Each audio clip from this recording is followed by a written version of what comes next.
Hola a todos, espero que se encuentren bien. Este video va a tratar de los alcances de investigación y de las hipótesis.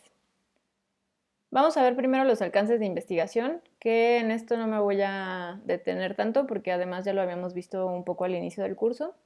Entonces, bueno, aquí les quise hacer un cuadrito donde tenemos primero los tipos de alcance de investigación, la descripción y qué tipo de hipótesis van correspondiendo dependiendo del alcance. En primer lugar tenemos los tipos de alcance exploratorios. Yo me acuerdo que les decía en su momento que nosotros, si pudiéramos poner en un alcance de investigación al COVID-19, nosotros estaríamos en un ámbito exploratorio porque justamente en estos investigan problemas poco estudiados, indagan desde una perspectiva innovadora, ayudan a identificar conceptos promisorios y preparan el terreno para nuevos estudios. En este caso, como tenemos muy poca información sobre el fenómeno que queremos estudiar, las hipótesis no se formulan. Ya vamos a entender, ahora que veamos que es una hipótesis, por qué. Pero ténganlo como en mente. En el tipo de alcance descriptivo ya tenemos información, aunque sea poca, justamente para describir cómo se está comportando el fenómeno. Entonces, en este alcance tenemos que considerar al fenómeno y a los componentes alrededor de este. Medimos conceptos y definimos variables. Estas hipótesis también pueden hacerse o no pueden hacerse, pero cuando se hacen es simple y sencillamente porque estamos pronosticando algún dato. En las correlaciones, justamente de alguna manera ofrecen predicciones, explican la relación entre variables y cuantifican relaciones entre variables. En este tipo de alcance tenemos justamente a las hipótesis correlacionales. En el último tipo de alcance, que es el causal, es el más complejo de todos, entre comillas complejo. ¿Por qué? Porque para llegar a este tipo de alcance es que ya hay una vasta información que nos puede permitir a nosotros determinar las causas de los fenómenos. Decir, esto se genera por esto. Y por lo tanto, se genera un sentido de entendimiento y además podemos combinar los elementos, o más bien debemos combinar los elementos en un estudio. En este tipo de alcance, justamente utilizamos también las hipótesis causales. Ahorita vamos a ver entonces qué es una hipótesis, cuáles son los tipos de hipótesis. En primer lugar, tenemos que entender o tenemos que tener la definición de hipótesis. Las hipótesis son explicaciones tentativas del fenómeno investigado que se van a formular como proposiciones. Si ustedes se fijan, nosotros no podemos formular en tipo de alcance de exploratorio una hipótesis porque nosotros no tenemos conocimiento del tema, entonces nosotros no podemos dar una explicación tentativa del fenómeno, lo cual me remite a un punto importante. Las hipótesis deben estar sustentadas en algo, no son de la nada ni son ocurrencias, son explicaciones sustentadas, tentativas del fenómeno investigado que se formulan como proposiciones. Entonces, estas tienen que tener ciertas características que son las siguientes. Debe referirse a una situación real, tienen que ser comprensibles, precisas y concretas. De pronto tienen la idea, me parece, de que las hipótesis tienen que ser muy complejas, ¿no? O muy difíciles de entender. Y no. En ese tipo de trabajos de investigación, entre más claro, más concreto, más preciso seas, es mucho mejor. La siguiente característica que tenemos es que tiene que ser clara y verosímil. O sea, yo no puedo dar una explicación totalmente ilógica, ¿no? Tienen que ser observables y medibles y tienen que estar relacionadas con técnicas disponibles para probarlas. Esto ya lo vamos a ver un poquito más adelante. Los objetivos de las hipótesis también de alguna forma hacen que la investigación esté guiada y también proporcionan cierto orden y lógica.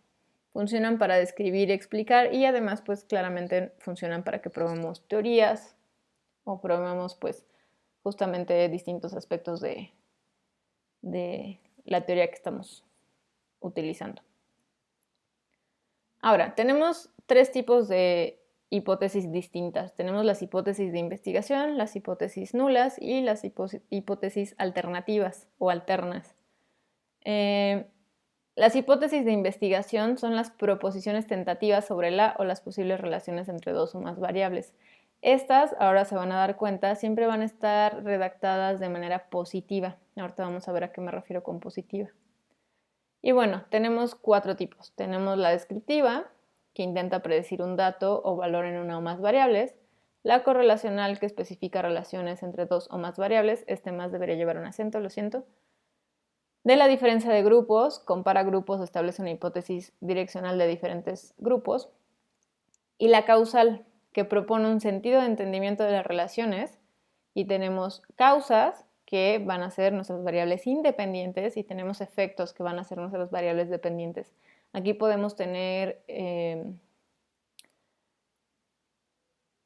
explicaciones bivariadas o multivariadas. Esto ya lo vamos a ver ahora en unos ejemplos. El primer ejemplo que tenemos, todos estos ejemplos ya saben que las referencias las tienen ustedes de la bibliografía, es del libro de Sampieri, entonces de metodología de investigación, y de ahí los tomé. Bueno, tenemos este ejemplo sobre una hipótesis de investigación descriptiva. Ustedes cuando vean HI es porque es una abreviación de hipótesis de investigación, que dice: el aumento del número de divorcios de parejas cuyas edades oscilan entre los 18 y 25 años será de 20% el próximo año en un contexto específico como una ciudad o un país. Esto estamos estimando un dato. Y la otra que tenemos de ejemplo es: la inflación del próximo semestre no será superior a 3%. Nuevamente, estimamos un dato porque es una hipótesis descriptiva. En una hipótesis correlacional, justamente ya veíamos que tenemos que correlacionar 2 o más variables. Entonces también tenemos que especificar qué dirección va a tomar cada una. Por ejemplo, aquí tenemos: a mayor exposición de los adolescentes a videos musicales con alto contenido sexual, mayor manifestación de estrategias en las relaciones interpersonales para establecer contacto sexual.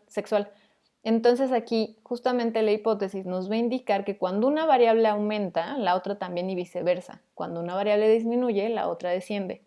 Porque también estamos determinando la dirección que va a tener esta correlación.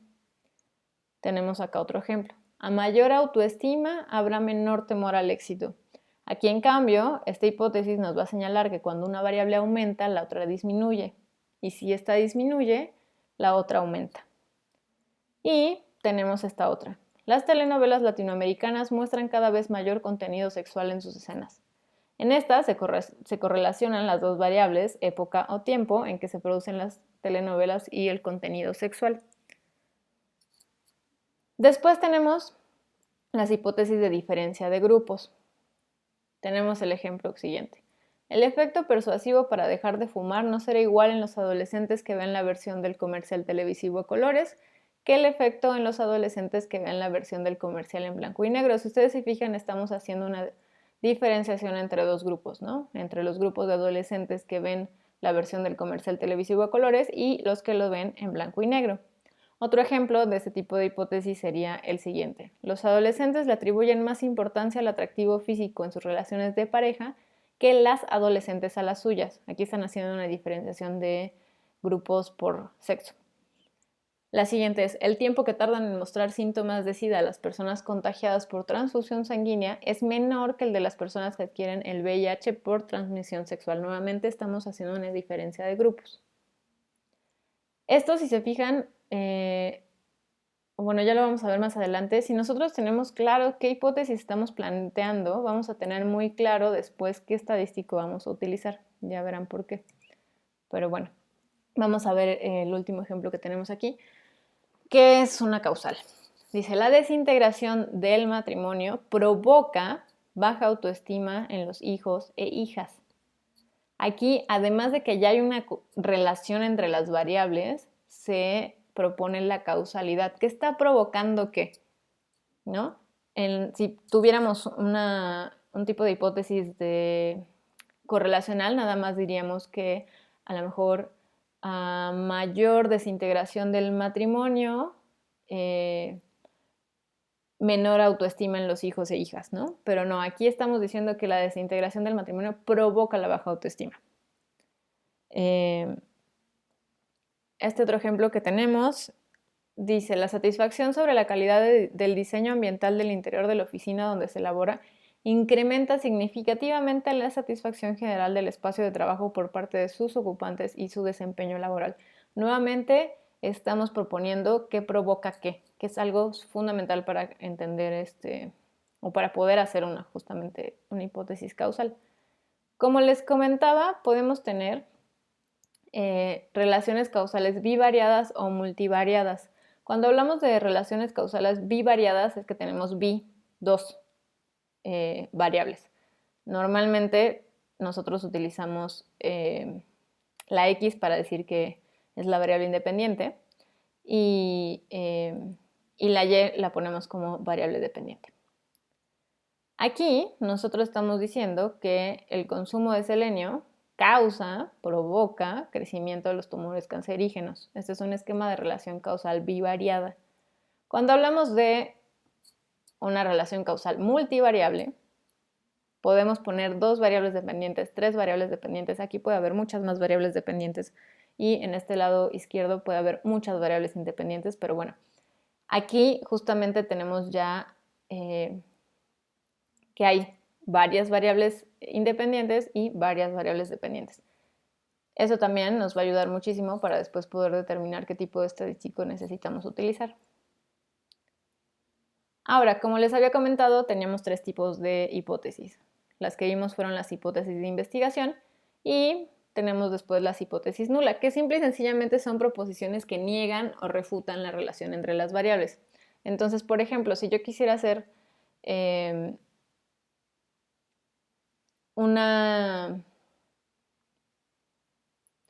hipótesis nula, solo tendría que poner que no hay relación entre una cosa y otra, ¿no?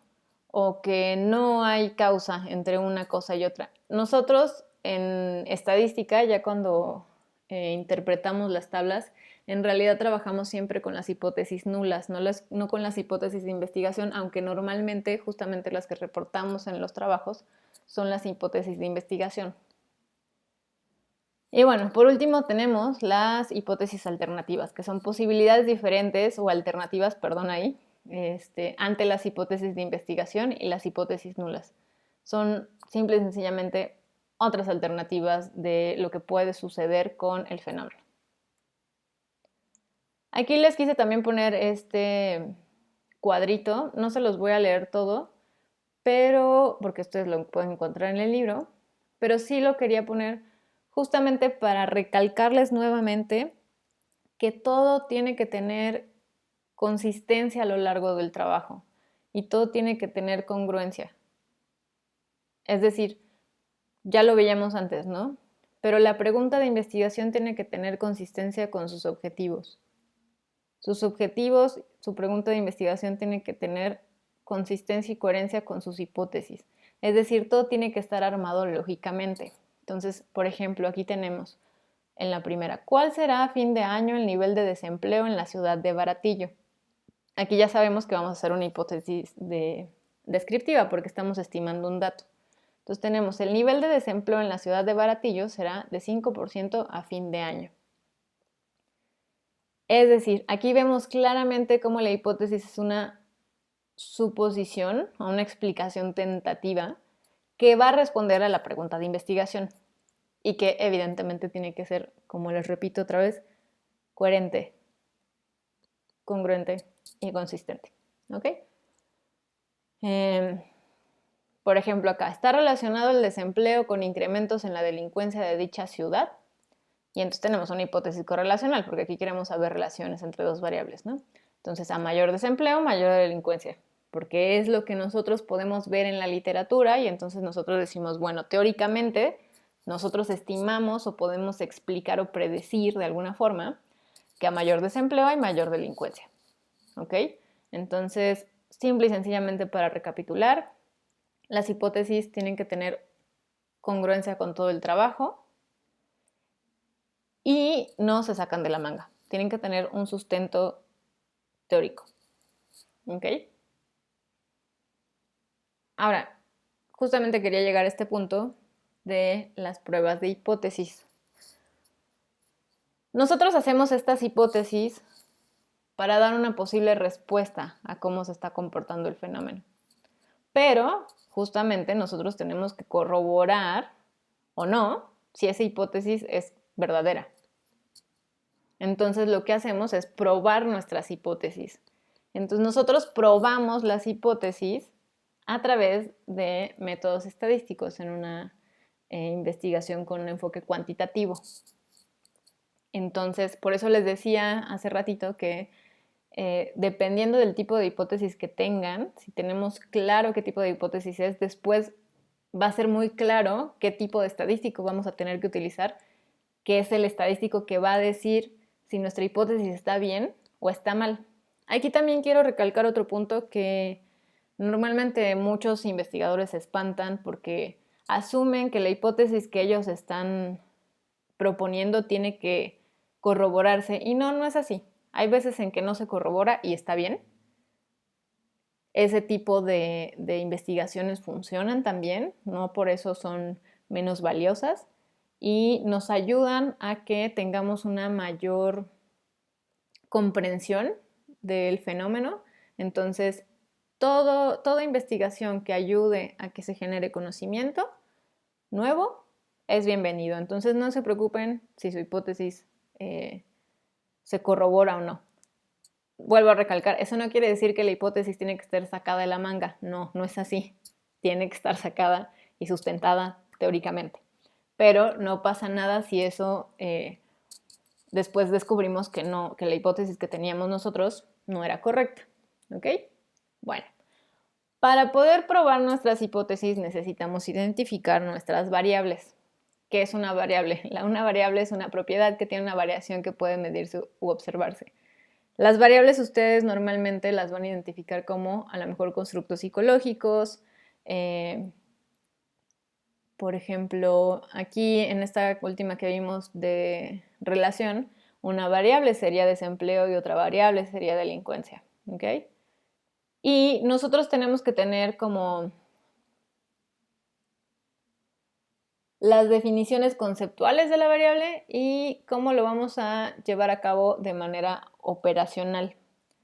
La cuestión conceptual son las definiciones de diccionarios o libros especializados. Yo por eso mucho les recalco en sus marcos teóricos que tienen que tener clara una definición de su variable.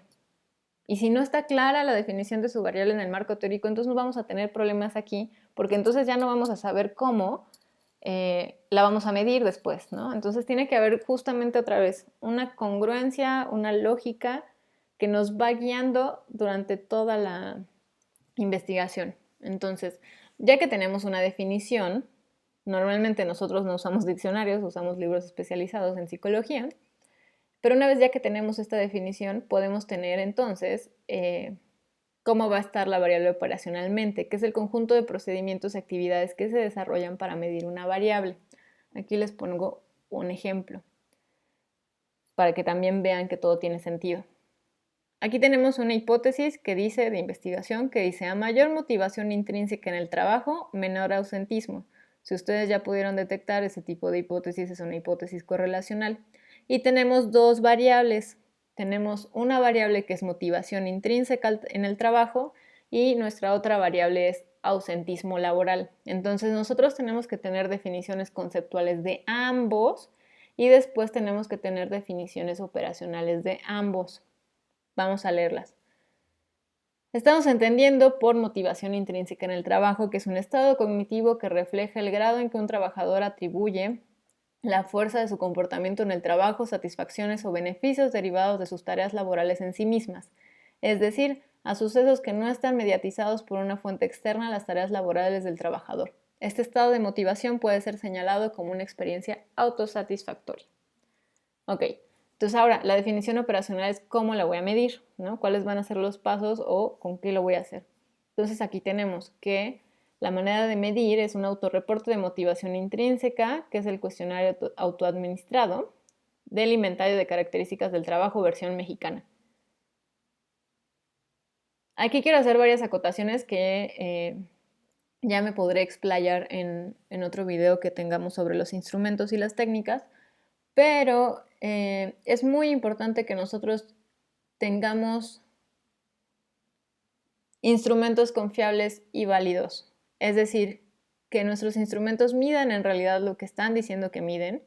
Si nosotros estamos dando esta definición conceptual de motivación intrínseca en el trabajo, entonces nos aseguramos que este autorreporte de motivación intrínseca esté en realidad midiendo lo que estamos diciendo y no esté midiendo algo más, y que además los puntajes sean estables en el tiempo, que no se modifiquen, ¿ok? Entonces es muy importante que tengamos confiabilidad y validez en los instrumentos que utilicemos cuando hagamos estas definiciones operacionales, y además es muy importante que hayamos visto que si no se ha creado, que sean estandarizados, ¿no? Que aquí por eso hace la aclaración de que es una versión mexicana, ¿no? Entonces me queda claro que yo la puedo aplicar en población mexicana, ¿ok? Entonces esto es muy importante porque de pronto me ha tocado que ponen pues instrumentos que no cuentan con esos 3 requisitos y entonces ya no vamos a medir bien la variable, ¿no? Operacionalmente, entonces pues ya no vamos a probar la hipótesis de manera adecuada y entonces ya empezamos a hacer todo mal desde aquí y no queremos que eso pase. Con respecto al ausentismo laboral, están entendiendo que es el grado en el cual un trabajador no se reporta a trabajar a la hora en que estaba programado para hacerlo. Y como definición operacional, podemos tener revisión de los registros electrónicos de asistencia al trabajo durante el último trimestre. Aquí esto es importante porque también, o sea, no crean que la única definición operacional posible es tener de manera forzosa instrumentos. Por ejemplo, si una de sus variables fuera rendimiento académico, ustedes pueden dar una definición conceptual de la misma y su definición operacional justamente puede ser una revisión de los promedios generales finales, por ejemplo, ¿no? De los alumnos. Entonces, no se preocupen, simple y sencillamente es cómo los vamos a medir. Y bueno, aquí tenemos la bibliografía que utilicé, que les comentaba, todo es del libro de metodología de la investigación, tomé el capítulo 5 y el capítulo 6. Ahora, antes de terminar este video, quiero decirles súper rápido una cosa que fue constante en los marcos teóricos de todos, es que me están haciendo copiar y pegar en los textos, ¿no? Entonces, eso es considerado plagio. Entonces, quería darles un pequeño ejemplo de lo que están haciendo para que no lo hagan. Por ejemplo, ¿no? Ustedes están queriendo poner este párrafo de aquí, que dice lo siguiente. Los intentos efectuados en casa-habitación constituyeron 88.8 del total. Entre ellos sobresalió la intoxicación por medicamentos como medio para llevar a cabo el acto con una cifra relativa de 48.4%. Ustedes saben que si copian textualmente, tienen que tienen que seguir lo que dice el manual de APA, entonces depende de las palabras que sean, tienen que ponerlo entrecomillado, tienen que poner la página, los autores, la referencia. Si son más de 30 palabras, tienen que cambiar el formato, hacer la letra más chiquita, ponerlo en diferentes márgenes, etc. Ustedes pueden hacer uso de ese recurso. No lo pueden hacer a lo largo de todo su marco teórico, ¿no? No pueden hacer eso. De hecho, en ninguna parte lo pueden hacer 5,000 veces, ¿no? No pueden entregarme un marco teórico, pueden entregar otra cosa lleno de citas textuales. Y entonces, lo que comúnmente hacen es parafrasear, ¿no? O hacer como con varios textos una información, ¿no? Por ejemplo, yo aquí tengo que los intentos efectuados, está hablando de ideación suicida, de intentos de suicidio.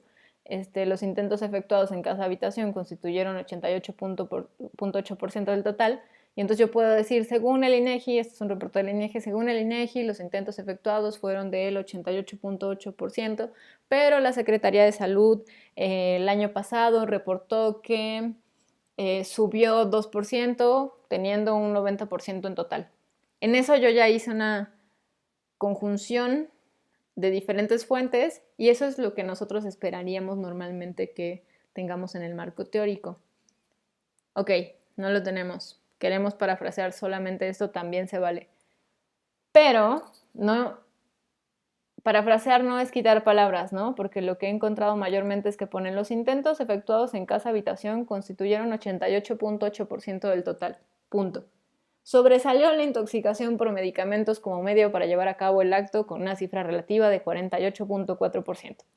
Y ustedes me lo ponen como si ustedes lo hubieran escrito. Y no lo ponen textualmente. Entonces, eso no es parafrasear. Si hacen eso, es considerado plagio. Y eso es muy grave. Entonces, parafraseen, intenten tener varias fuentes de información para poder decir los datos, como se los dije o como les puse el ejemplo en un inicio. Intenten hacer eso porque además eso va a generar que su marco teórico esté claro, que los conceptos se entiendan y además va a reflejar una comprensión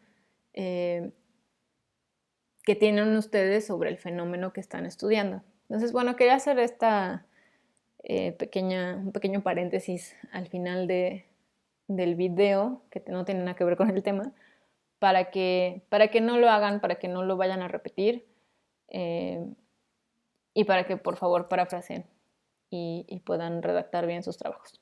¿Ok? Bueno, muchas gracias y nos vemos en el próximo video.